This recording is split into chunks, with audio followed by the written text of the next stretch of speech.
From the headquarters of Ramsey Solutions, this is EntreLeadership, where I take calls from leaders like you about what it takes to win at any stage of business and leadership. I'm Dave Ramsey, your host, with over 30 years of experience leading in the trenches right alongside you.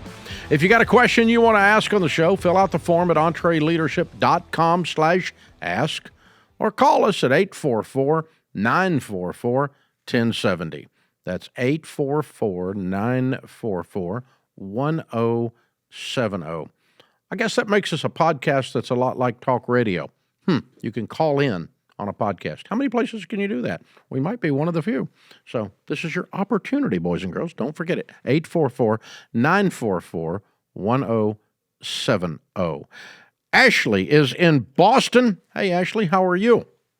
Good. How are you? Thanks so much for having me, Dave. Sure. How can we help? And so we are a bus dealership that did $120 million in sales last year. We're on pace to make for about $150 million in sales this year. In addition, about 6 months ago, we acquired another dealership and have been in the process of merging. Wow. Congratulations. Yeah. Thanks. My father is the founder. He is 77 years old. But really 77 years young because he does not stop. He has said he has no intention of ever retiring ever. So just he'll always be involved. When we merged, he announced that the former president of the company that we purchased was going to be his successor. However, it became clear this summer, other than naming a successor, there does not appear to be a plan. My brother works for the company. He's been there for 27 years, and I am very new. But my question ultimately is, how do I get my father to discuss this succession plan, both for himself and his employees? Employees are asking a lot of questions, and I don't have a lot of good answers, so... Okay. The first thing that comes is it's strange that someone from the outside is named the successor instead of your brother.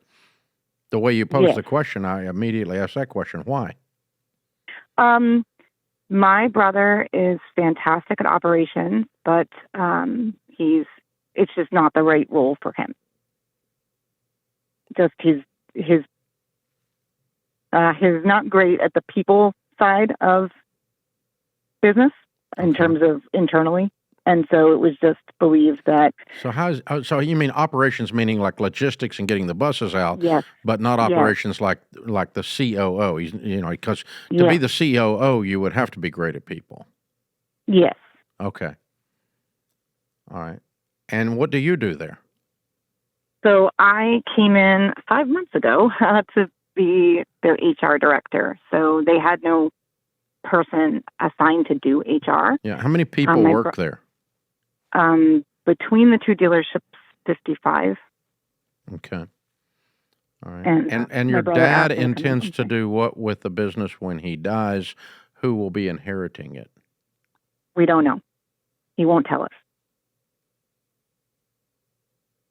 Okay. I don't think I can help you. Okay. Because I think you're dealing with a hard head. Yeah. I will tell you a couple things to think about, but I don't know. I don't think they're going to work. Okay. Based on everything that you just told me. So in all the studies we've done with family businesses, we have found that the most difficult emotionally transition is Gen 1 to Gen 2. Because of exactly the thing you've described. Gen 1, me, your dad, I'm 65, he's 77. We're the guys that started it with our fingernails down in the dirt, in the grease, changing the tire in his case, or whatever had to be done. We've done whatever had to be done since God was a boy, and we've gutted it out, and we're stubborn, and we fight like a dog on everything. Everything's a dog fight. Everything is a go-get. And that's the founder's makeup. And the thing that causes us to become successful is the thing that causes us to be lousy at succession unless we make an intellectual decision to overcome it. Okay. Because all of those things that caused him to become successful is making him a butthole when it comes to succession. Yeah. because he's doing it exactly wrong. Yes. Exactly wrong. He's going to screw this up. Okay? It's going to be a disaster. It's going to be a dumpster fire if he keeps going the way it is. Okay? Yes. He's disrespecting your brother. He's not listening to anyone. He's trying to be secretive about everything, like he owns the keys to the dadgum heaven or something. And all of this is working against him. So a couple of principles that we found that causes succession plans to have a increased probability of success. Principle number one, the more gradual, the better, the higher the probability of success. He's violating that wholesale. He's going to grab his chest, fall back into the grave, and toss his keys out as he dies. It's the worst possible scenario from a probability of you all surviving. Because with him dies culture, with him dies values, with him dies the stuff that brought us here that he has not systematically transferred. With him dies product knowledge that he's not systematically transferred, customer input, vendor knowledge, all of this dies with him, and then the rest of you are left to pick up the pieces of Humpty Dumpty. And it's the it's the lowest probability of succession of you winning, okay? The second thing that we found, high probability of succession working, the high, unbelievable, ridiculous levels of openness and communication. We're communicating to our vendors how the succession plan is working. We're communicating to our team how the succession plan is working.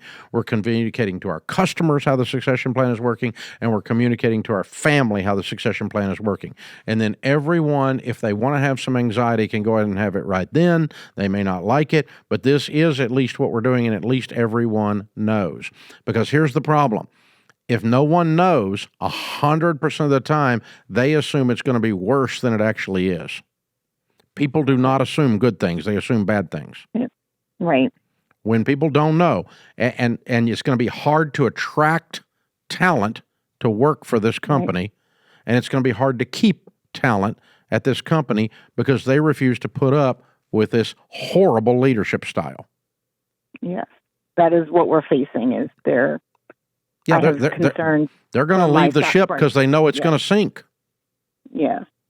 And you can't get new people to come in. They look at it and go, you ain't got a chance. I'm not going over there.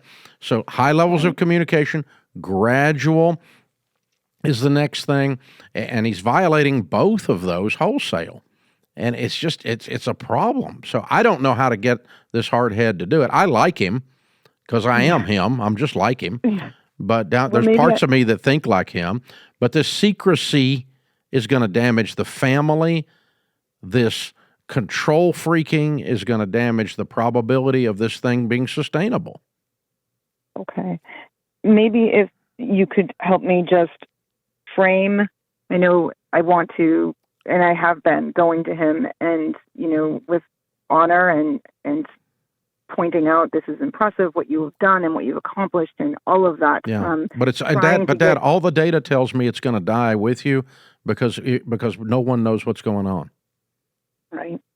And all the data tells me that it's going to die with you because you're going to hold on to the keys to your last breath.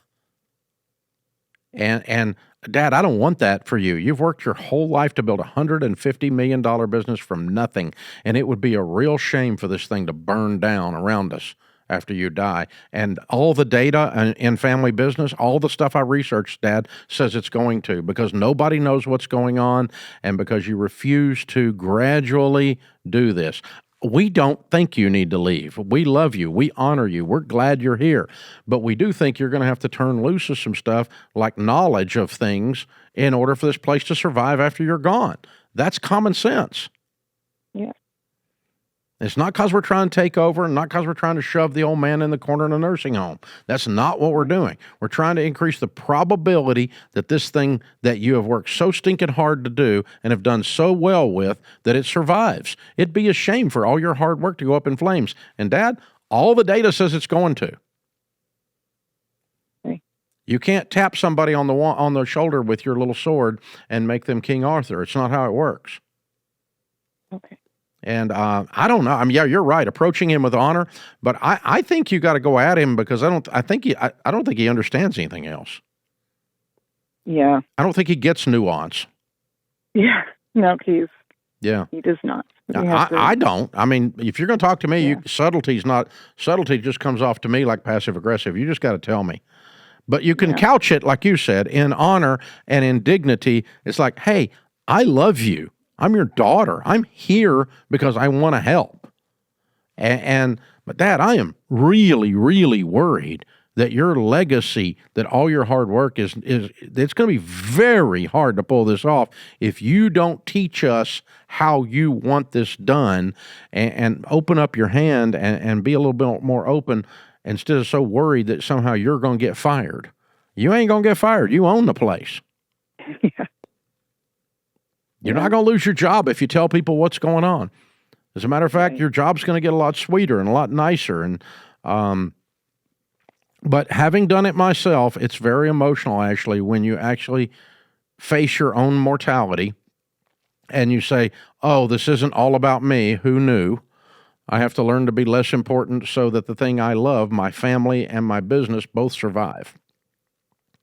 And that's an act of nobility that the founder has to rise above our little stubborn, selfish brat that got us here. And I've got it inside of me, so I really do like your dad. He and I would hang out together and like each other. You would enjoy him very much. Yeah, I'd box his ears, but we'd hang out together. Yeah. I wish I could get you into the room. He would listen to you. Well, you can play this back for him if you want. I don't care. Because I respect what he's done. What he's done is amazing, but what he's doing is killing the thing that he loves. He's killing Ashley.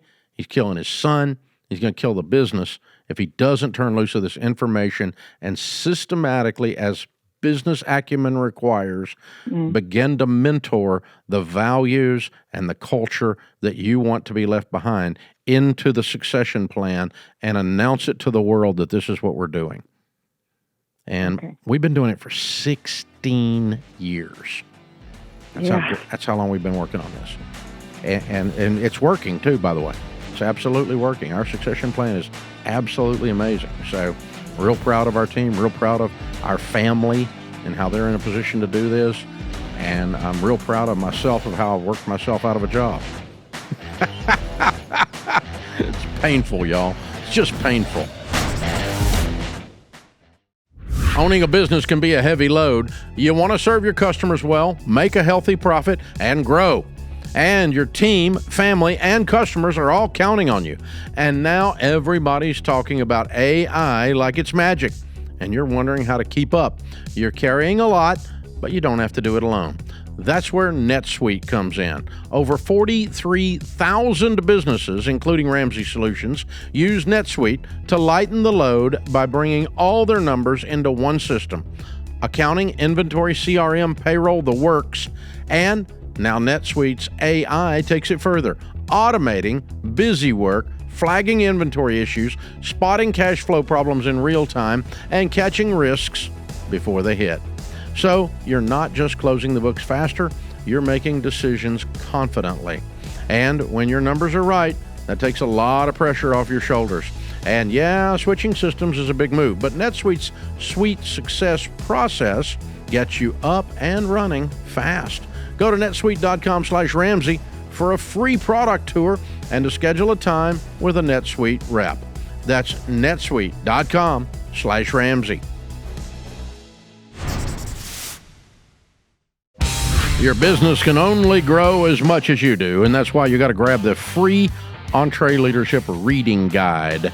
It's packed with 116 of the best leadership and business books ever written.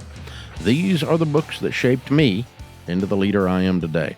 They'll give you better advice than most college courses because they come straight from real leaders who've been in the trenches, made mistakes, and figured out what works and what doesn't. You'll find top recommendations from New York Times bestselling authors like John Maxwell, James Clear, Vanessa Van Edwards, along with life-changing books from authors you probably never even heard of. This reading guide is a must for anybody who's serious about growing their business and leadership, and it's for free. reading guide. Go to EntreLeadership.com/reading guide, and you can get access or click the link in the show notes. Luke's in Pittsburgh. What's up, Luke? Hi, Dave. Thanks for having me. My honor. How can we help? Well, I am the CEO of a landscaping company. We have 5 full-time employees, and we are aimed at just over $600,000 in revenue this year, up from about $520 last year. And my question for you is, utilizing the principles that I've heard you say many times on your shows of purchasing a business and using profit of the business to then pay off the owner over a course of several years. My question is, we still have some business debt that we're working on. We've gotten rid of our personal debt, and we're working on the business debt still. Would it be wise to purchase a second business utilizing those principles of paying the owner of that business, or the former owner in that case, only from the profits? I've heard you talk about it, so forgive me if I'm a little choppy with my delivery. No, I got you. I know what you're saying. So how much business debt do you have now? $105,000. On what? So before Dave, were very, very dumb. And the phrase you used, trying to out-earn your stupid, was 100% apply to me. And we had debt on everything you could imagine. We had debt on literally nothing, right? Unsecured debt on nothing, right? Paying for a Gatorade from 4 years ago. And so currently right now, what we have left is we had a line of credit that we had maxed out several years ago, and now we've converted it to just an installment loan. And so it's about halfway gone. There's about $24,000 left on it. And then we had a COVID relief loan.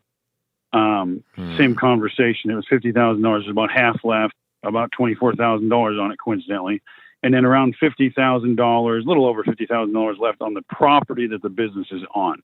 So I don't know I know sometimes you talk about the real estate different than the business itself, but there's around $50,000 owed on the property. So what's your profit on $600,000? Currently we sit at 70 for this year. We're right at 500,000 now, and we're currently sitting at 76,000 in profit right today, on the current P&L. And that's after I've been paid. That's after all payrolls paid. So what do you pay? How much are you paid out of that? In a given year, it's around 73. I don't know what it is to date. That's fine. Okay. Yeah. All right. So you're going to make 120. You're going to make 100 by the end of the year profit. Yeah, I think it'll trend a little more than that. Honestly. But it's not. It might maybe 110. It's not 180. Okay. Correct. All right. So you're making $100,000 a year, plus you're paying yourself 70. So you're making 170. You owe 50 and 50.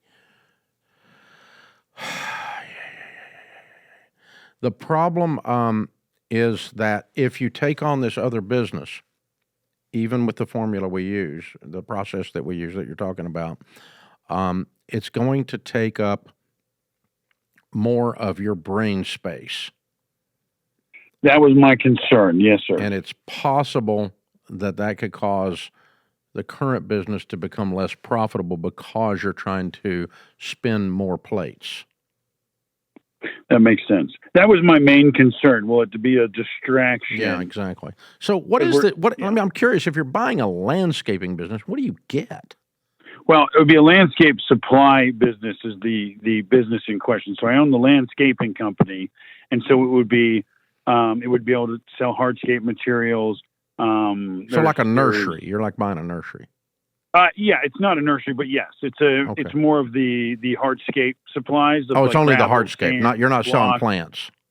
Correct. No plants. Correct. But same church, different pew. Yeah. So right? you're going vertical rather than horizontal. Okay.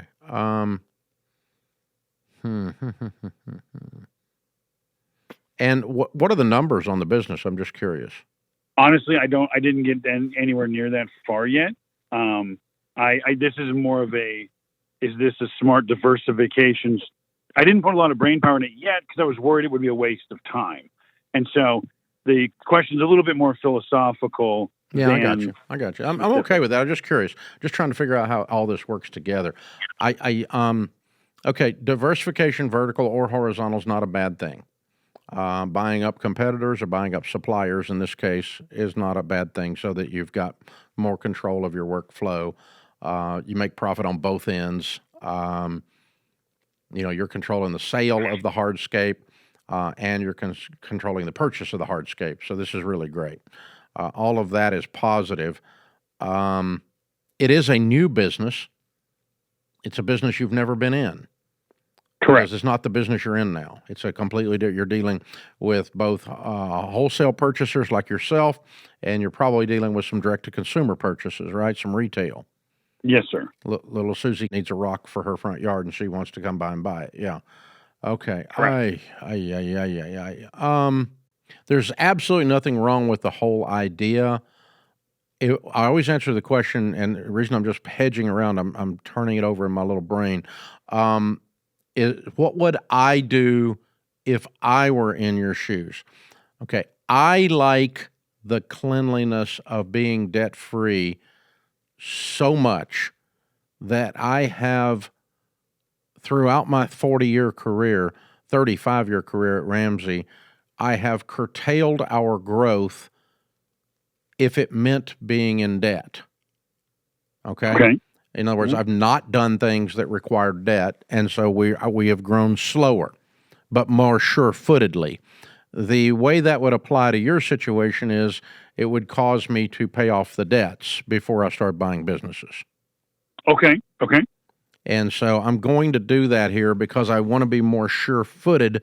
I'm moving into a new business that I don't that is different than landscaping. It's a cousin, but it's different because you've got a different type of retail customer here, more of a do-it-yourselfer. You've also got the wholesaler like you. So some of your current competitors, gosh, I don't know if they'll buy from you or not if they know you own it. Well, yeah, correct. Excellent variable that I just don't know the answer to. I don't either. Absolutely. I don't either. And I don't want to learn all of that while I owe this other guy money out of the profits, and I'm over here trying to pay back a stupid COVID loan. Okay, yes, I see what you're saying. If I'm going to learn those lessons, I want to learn those lessons with more margin in my brain and more margin in my bottom line to do that. So it's probably a hard pass for me. It's one of those times I'm going to grow a little slower so that I'm sure-footed and I'm debt-free is what that means in my case or your case. So, yeah, it's not a bad idea. It's worth having the discussion. I appreciate your question. It's a good question. You're obviously doing a great job running the business you're running. Yeah, I would say whatever brain power and bandwidth you have that you might have applied to that, I would apply it to running your gross revs and your profits up over there. Let's just try to, instead of adding $100,000 a year to this thing, let's add $200,000 or $300,000 to this thing. And let's spend our energy there doing something we know how to do that creates a predictable result that's templated almost, versus stepping over into something that's more unknown and higher risk for that reason. It's not that high risk, but it is higher just because of the unknown. It's a cool question, Luke. Very cool. Thank you for calling in with that. I love it. Very, very good stuff. Well, one of the things about doing a podcast and doing the things I get to do is I get to meet some of the smartest and kindest and best people on the planet. And then I get to become friends with them, and that's even better. That's the best part, and that has definitely happened with my friend Arthur Brooks.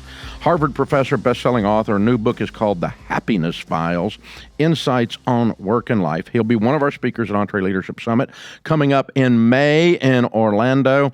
And every time, I was telling him back in the green room a minute ago, every time I pick up my phone or turn on my computer, there you are again, because you're everywhere. Everybody wants to talk to Arthur Brooks. You are a hot commodity right now. And as you said, it turns out happiness is it's back in style. Yeah, it's a good thing. People want it, turns out, newsflash. But, it's not the milkman, it's the milk. When you talk about happiness and the science of happiness now, how people can get happier.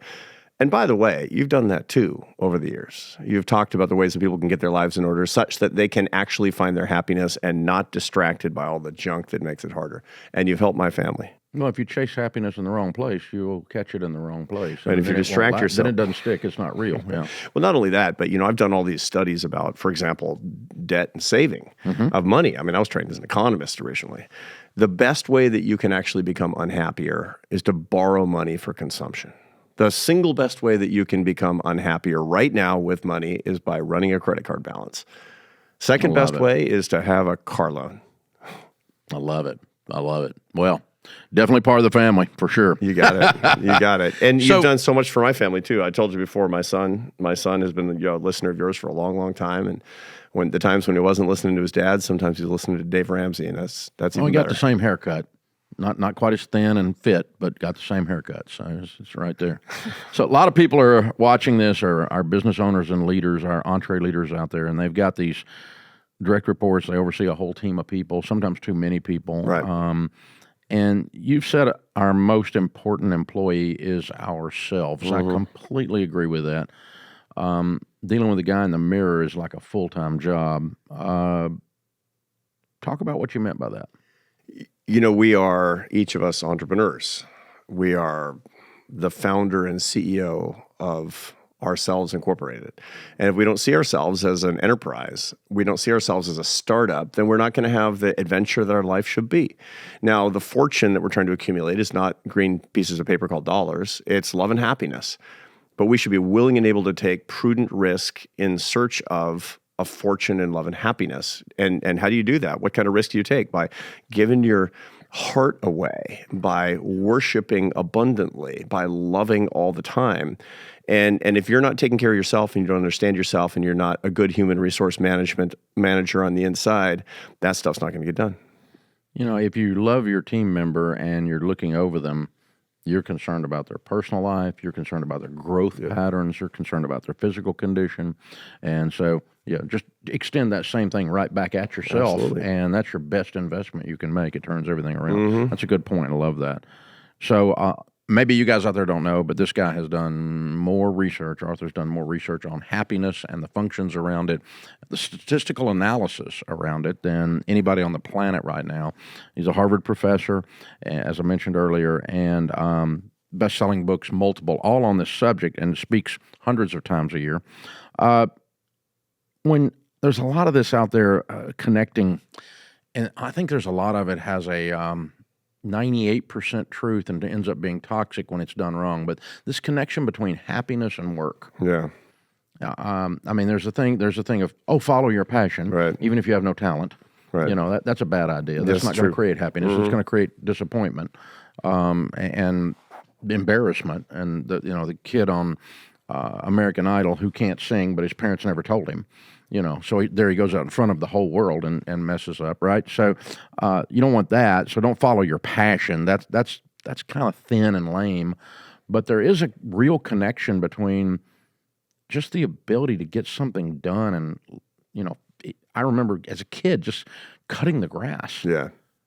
And my dad, we would get done, you mulch the beds, you weed eat, and you just walk out in the front yard and stand there for a minute and go, that looks good. Yeah. I did that. Yep. There's a tie to that, isn't there? Yeah. That's what we call in my business earned success. And that's really everything. So there's really two things about jobs that would bring you enduring joy. Now, everybody talks about work-life balance. Everybody talks about burnout and all this stuff. And, there's a lot of research on those subjects. Work-life balance is stupid. You need work-life integration because your work should be part of your life, but it shouldn't be your whole life is what it comes down to. The two things to look for in a career and a job, which young people should be thinking about and all of us should be cultivating, are earning your success, meaning that your hard work, personal merit, responsibility being rewarded and recognized and acknowledged. That's what you want. So when you cut the grass, it's measurable. I can look at it. You did a thing and your dad came out and said, it looks good. That was earned success. And there's a version of that in everybody's job. That's not the only thing. The second thing is you need to be serving somebody else. You need with your work to be needed by somebody else. It shouldn't be something, you paint a picture and then burn it. For example, it has to be something that serves the world. Earn your success and serve the world. Some days it's going to be boring. Some days it's going to be interesting. Some days you're going to feel passion for it. Some days you're not. But the whole point is every day you're creating value and every day you're serving the world. And that's the best that we can do. And that's a lot. Yeah, Schweitzer said, "Those among you that are the happiest will be those that learn how to serve." Yes, indeed. Yes, indeed. Look, I mean, what a privilege it is to live in this world and to serve our sisters and brothers every day. And you know, some people can do it in an audacious way, like Dave Ramsey, where you've got this big thing, well known, real famous, but that's not the point. The whole point is if, you know, and I was doing a show in New York, a television show, and we had a live studio audience. They were asking me questions. And one guy says, "You're always talking about calling, about finding your calling. How do I find my calling? I sit in a cubicle farm doing data analysis, and I feel like a drone is boring." And I said, "Okay, here's the deal. There's somebody in the cubicle farm next to you, the drone next to you. At 2:00 in the afternoon, go to the break room, pour a fresh cup of coffee, and bring it to the guy in the next cubicle and say, 'You look like you could use a cup of coffee,' and look at the look on his face. You just served him, and you'll become that guy. And pretty soon you'll become that person in the office. And weirdly, you're going to start liking your job more, because serving other people is really what's the most rewarding thing in our lives." Yeah, even if it's not tied directly to the data analysis, No. just somewhere, some way in the process, find a way to serve. Yeah, and the weird thing about it is that I've got the data. You're going to like data analysis better when you're the person serving the people in the cubicles around you more fresh coffee. Yeah. Because happier people like their jobs more. Wow. Okay. So, yeah. The irony of the whole thing, is what you're saying is the people that are selfish are the most miserable. Yeah, for sure. For sure. I mean, like Mother Nature doesn't care. I mean, Mother Nature is funny. We have an animal impulse, and we have divine moral aspirations. And when we live in the animal impulse of me, that's called the psychodrama. You know, it's my job, my car, my money, my television shows, my friends. It's so boring, Dave. It's so boring. It's so tedious. But Mother Nature wants you in that zone because that's what keeps you alive another day and maybe better able to pass on your genes.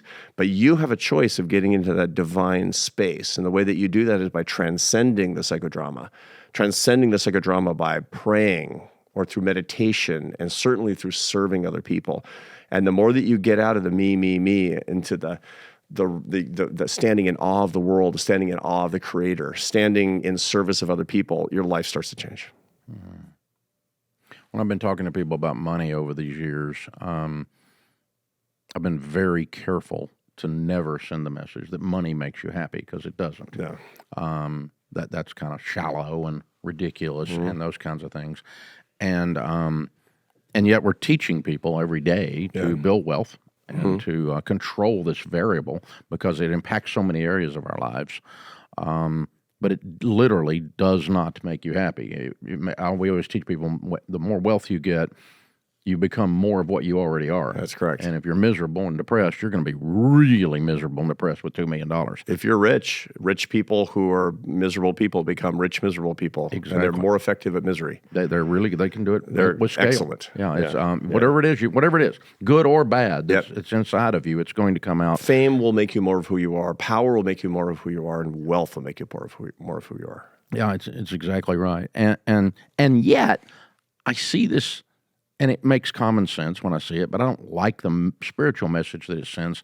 But there's a ton of research that shows to get enough money for sustainability, there is a correlation to happiness. Yeah. No, I've studied this my whole career, because, starting out as an economist and then going to the happiness profession, the first thing people always ask is, what's the connection between money and happiness? Yeah. At very, very low levels of money, what you find is that money per se can eliminate some of the sources of unhappiness in your life. And unhappiness and happiness are not opposites. They're actually processed in different hemispheres of the brain. We have happy and unhappy emotions for very different reasons, and we need them. We need negative and positive emotions. They're an alarm system, effectively. If you didn't have fear and anger and disgust and sadness, you'd be dead in a week. They're really, really important. But when they're exaggerated by worldly circumstances, you can't pay your rent, you're worried about your kids getting food, you can eliminate some of that stuff with relatively low levels of money, and then your brain plays a trick on you. And I remember this from the age of 19 to 25, I didn't have health insurance. I didn't go to the dentist one time from the age of 19 to 25. I was a musician in those days, and I didn't make a whole bunch of good decisions. So the result of it was that I didn't have any health benefits. And when I was 25, I took a job in a symphony orchestra. I was a classical musician, and I had a dentist for the first time. I went to the dentist, and he filled 12 cavities, and I felt much better. And I made the incorrect conclusion that money bought happiness. No, what it had done was that it had sorted out some big self-imposed problems in my life. And that's an important confusion to avoid. What you find is that once you get past a relatively low level of income, then if you don't spend money that you have, if you're blessed to have sustainability, if you don't spend it in the right way, you will be chasing for the rest of your life, and that's a curse. If you're like, hey man, I mean, I felt so much better when I doubled my income and went to the dentist. If I went from $750,000 to $800,000 a year in income, that's $50,000. I'm gonna like it better because I can buy better watches and fly first class or something like that. And that wasn't it. I guess I needed another million. And people sit on that wheel for the rest of their lives. There's a hack though. There's a workaround, and it gets to exactly what you were talking about. Money won't buy happiness. Love will bring you happiness. If you can turn the money that you have, the disposable money that you have, into love, then you win. And that does not mean buying a boat. That does not mean being a better car than you need. It means Does that look like generosity? It looks like love toward other people through generosity, for sure. It means buying experiences with the people that you love. It means buying time and spending it personally in edification, worship, for example, not frittering away your time on Instagram, or spending it with people that you love. It also, by the way, means saving your money. I've got tons of data that show that when you feel like you're making progress in your life for a better life for you and your loved ones, by saving your money, you get happier. So there's 4 ways to bring in greater happiness with money. And none of them have to do with buying the Ferrari. So, changing gears, leaders have to engage in accountability. Yeah. And course correct the team member. Yeah. So that's always going to involve those days that leaders hate, which is like every other day that we hate when I'm leading, because it means I've got to look at someone I love and have a difficult conversation. And it's going to be uncomfortable. It's going to be awkward. Yeah. But it's the only way that this relationship and this process survives. So It's got to happen. And so I've got to sit down with them. And that, the thing that unless you're just a jerk, unless you're a bully, you dread making someone feel bad. Right. Because by definition, I'm going to make you unhappy for a minute when we have this conversation, because it's going to sting. There's no way to couch it. Right. There's no amount of words. There's no way to do that. So what's the science say about that kind of feedback? The science says that the best leaders, let's start with the worst leaders. The worst leaders are so empathetic they can't do hard things. In other words, I feel your pain and I'm paralyzed by it. And we have an empathy-based culture. We have an empathy-based public policy system that treats poor people like wards of the state. And treats them in such a way that actually takes their dignity and actually doesn't build them up into the kinds of people that we would want our children to be. And that kind of empathy is paralyzing. That kind of empathy is really deleterious for leadership and management and family life and communities and you name it. But that doesn't mean that feeling somebody's pain is a bad thing. It just means it's part of the process of what we really need, which is compassion. There's never too much compassion. Compassion says it's a harder thing. It requires, good leadership. And by leadership, I mean like parenting. Is really a leadership lesson. So it sounds like Dave, you and I are talking about CEOs. No, we're talking about dads and moms a lot, because that's the ultimate leadership experience that most people have. Starts off by understanding a problem, and then by feeling enough of the pain to internalize it. And then we go from there to figuring out what needs to be done and then having the courage to do it, whether the person we're doing it with likes it or not, because we do it out of love and not being paralyzed by the empathy. And by the way, the worst parents of teenagers are the ones that can't do the hard things. The best parents of teenagers say, yep, God put me on this planet to be his dad and not to be his friend. And I knew the problem was, and I remember when I was that age, and I told him the truth, and I brought down the hammer, and he doesn't like me right now, and I'm really grateful to God that I'm in his life like this, because he needs it. Yeah. Otherwise, he's going to run the car in a ditch, metaphorically or actually. And that's with your employees, and that's with the people in your church. And, you must have the love and compassion to do what needs to be done. Yeah. So adults in those situations, you're saying we love requires us to speak up. Love requires us to do that. The other thing we call love is not really love; it's enabling. And For sure. It's just soft. Yeah. And because no one is winning when you give a drunk a drink. Absolutely not. And, a lot of jerks will often use this, and they'll twist it slightly. Jerks will say, I am giving you the truth out of love, and then what they're doing is using the truth as a weapon and not as a gift. And so they'll do that a lot. There are people who on television, this is what television political pundits do constantly. This is a big problem in our country today, which is, look, I got to be truthful. I'm a Christian man. I got to be truthful all the time. It's not a Christian husband who goes to his wife and points out every single little flaw all the time. On the contrary. But it is a Christian husband or wife who says to the spouse what needs to be said for their good in a spirit of love. That's the kind of truth we're talking about. Mm-hmm. Yeah, we're just simply not going there. Yeah. And it's just, those are interesting conversations. Totally. It's like, the answer is a solid no, and let me walk you through why, and we're just not going to do this. And it's such a... How many years you been married now? 43. Nice. I've been married 34. Yeah. And I'm still in love. You too, right? Yeah, absolutely. More now than ever. I know. Yeah, I told her if she leaves, I'm going with her. It's like, hey, honey, you can leave me, but you have to let me come with you. That's right. That's how this is working. So let's wrap it up with this idea. What are some simple habits business owners can start doing to create this environment where there's just kind of happiness in the air, so to speak, the culture? It's a cultural icon, if you will. Yeah. But it's a byproduct. It's not a... Mm-hmm. It's something that occurs because you did other things, right? Right. No, for sure. And there's a ton of really good business practices that I've written about exhaustively. Every Thursday morning, I have a column in the Atlantic called How to Build a Life. And about every fifth column is about what business people can do to have a happier workplace. And there's a lot of specific techniques. But here's where it starts. If you want people to be happier at work, which you should, by the way, it's even a good business practice. I've got the data that show that the 20% happiest workforces in the S&P 500, they outscore the index by about 500 basis points. Whoa. This is good business, right? And a lot of CEOs are like, wouldn't it be lucky? No, it's not luck. Here's where it starts. Work on your own happiness. People don't want to work for a miserable SOB. They don't want to do it. They don't want to work for a miserable person. And this applies to everything too. The stupidest kind of parenting ever here starts with this idea. You're never unhappy. You're never happier than your unhappiest child. That's really dumb because nobody wants an unhappy mother. Nobody wants an unhappy dad. You can't help your child by being as unhappy as your child. That's just that raw, weak, flaccid empathy. That is the biggest problem inside families. And so if you want a happier company, start working on your own happiness, and that will become infectious. That's interesting because, we end up with the world that I'm in and the world you're in where you have a certain level of notoriety that people are coming at you with these negatives. Yeah. And people are coming at you with these positives.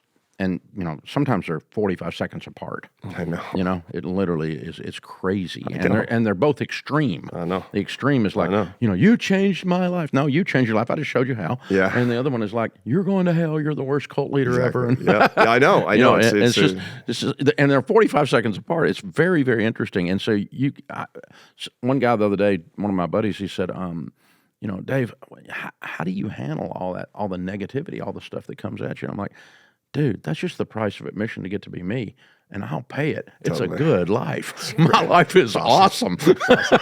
It's awesome. But also, the truth of the matter is that fame made Dave Ramsey more Dave Ramsey. And so the real question is, who are you integrally as a person? The fact that this life is a good life and you like it suggests that was an accelerant to the goodness that you had and that you could have been had you been a roofer. That's a really, really good thing. Now, your apostolate, your mission was to bring these ideas to more and more and more people, and being a roofer wouldn't have been the highest and best use. But I think, let me ask you about this, because I agree with that. I agree. You do become more of what you are with fame, power, money, right? Yeah. I don't disagree with that at all. I completely teach that concept too, and I'm glad to know that research actually backs it up. Yeah. Because I just pulled it out of my ear. But the yeah, well, your ear's got a lot of it's got a lot of stuff in there. It's got a lot of good knowledge. Also, that was true when I was 33, and I'm 65. Yeah. And so I've watched men and women in leadership get better, Right. and in their character, and grow in that they make better choices, make better character decisions, and like you said, you kind of straightened up your life in your early 20s there, Right. and so you didn't. Who you are didn't change, but you're tapping into a much better version of you. So personal growth for these leaders is still necessary, even though it's exposing who Dave Ramsey is, or who Arthur Brooks is. And one of the things that actually really helps this a lot, quite frankly, just to be honest about this, and this is from a scientific perspective, is having a supernatural perspective on your life. Oh, absolutely. If you're answering, you're not answering to the owners of this company. You're not answering to just your audience. You're answering to God. Right. You really are. And so the result of it is that when you have more resources, when you have more notoriety, when you have more persuasive power, then the stakes go up.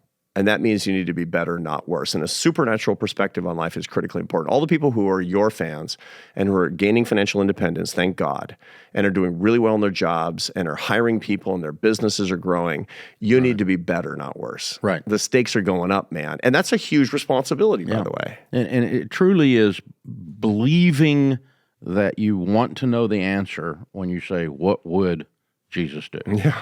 And I really want to know. Yeah, It's sometimes it's not clear. It's not a bracelet. This is a thing. Yes. It's a way. It's a worldview. It's a way of life. And you go, and in the moment when you want to choke someone, or in the moment when you go, you just got to stop and go. And you're right. I think that elevates you out of your lizard brain faster than anything else does. Yeah, that's a technique, believe it or not, in our business called metacognition, where you actually have a set of impulses and you reflect on them. You have a technique for reflecting on them. Some people journal, some people go to therapy, some people meditate in Eastern techniques. You and I lift things up in prayer.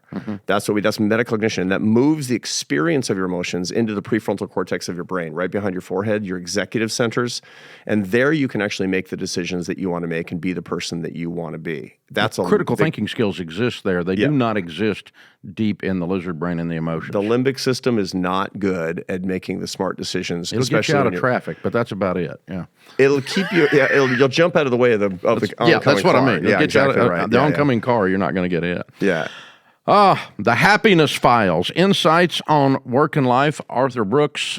We could do this for hours, you and me. We may just keep going out here without a microphone in a minute, just because we like hanging out together. He's going to be with us again in May in Orlando, Florida. Thank you, my friend. Appreciate you hanging out. Great to be with you. This is incredible. Be sure and check the book out. Be sure and come to Summit in May and consume and see anything you get the opportunity that this guy's involved in. Obviously, he's stone cold brilliant and a solid guy that every one of us would love to hang out with, and I get that pleasure. Hey, guys, remember, better a wary warrior than a quivering critic. This world needs more high-quality leaders, so take courage and lead. I'm Dave Ramsey, your host. Thanks for joining us on EntreLeadership.